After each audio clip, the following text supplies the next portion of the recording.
Jamani, naomba tuongee vizuri. Sawa? Naenda kuna book massage sehemu tunazoenda. Je, hao watu ni professional people?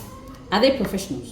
Sawa, alifanywa massage alafu wakapress vibaya part of kizazi chake sijui kikapata shida. Kwa watu ambao wanajua kukanda, na tunaita massage ni afya. Kwa nini tunasema massage ni afya? Kwa sababu vitu sensitive ya mwili wako au kukusanya nguvu moja ya kwenda kwa mtu ambaye ni professional. Hivyo vitu vyote vinavyodeal na mwili wako moja kwa moja ni vitu ambavyo vinahusisha idara ya afya ya mwili wako. Unajali afya yako kwa kwenda sehemu ambazo zitadeal na wewe very professional. Shosti! Tusemezane. Jamani, naomba tuongee vizuri. Sawa? Tuongee kwenye kuna vitu viwili nimevifikiria kwa pamoja. Kwa hiyo nitaviweka hapa ili tuzungumze wote kwa pamoja. Nikisema tuzungumze wote inamaanisha mwenye thoughts na kila kitu. Hivi tunavyoendaga kufanya massage kwa watu, si ndio? Tunaenda kuna book massage sehemu tunazoenda. Je, hao watu ni professional people? Are they professionals? Sawa. Kwa nini? Kwa sababu kuna case fulani nimesikia huyo daktari alikuwa ni wa nerve system, alikuwa anaelezea jinsi gani anafanya heal, ni sio Mtanzania, lakini alikuwa anaelezea kuna mama alipata shida kutokana na alifanywa massage alafu wakapress vibaya part of kizazi chake sijui kikapata shida, akawa apati watoto na kadhalika na kadhalika. The scenario kama hiyo kanifanya nianze kufikiria how many people are we going to the professionals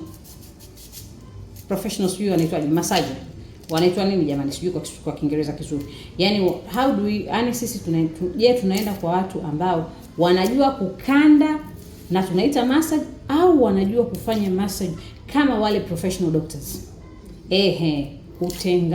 Kwenye idara wanaitwaga Kiswahili idara ya utengamano, sio utengamao, kama kutengemaa, yani idara yao ndio inavyoitwa. Sasa nimesahau jina lao moja. Sasa je, tunaenda kwa hao watu au tunaenda tu kwa sababu watu wameandika tunafanya massage?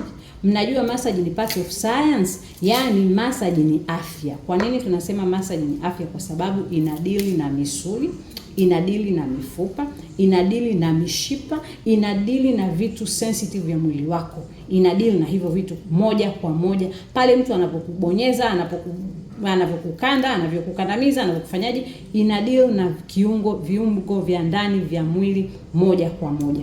Ndio maana ya massage, ambayo ndio unapata relaxation. Unapata relaxation kwa sababu ina deal na misuli, si ndio? Sasa kama tunaenda kwa watu ambao hawana uzoefu au tija ya hizo massage, na kila siku tunakandamiza hicho kitu, tukikandamiza inamaanisha kwamba ndio ile una press, una feel kama umerelax, kumbe kuna tatizo unalitengeneza ndani. Why not kwa nini tusiwe tunaenda kwa watu ambao ni professionals?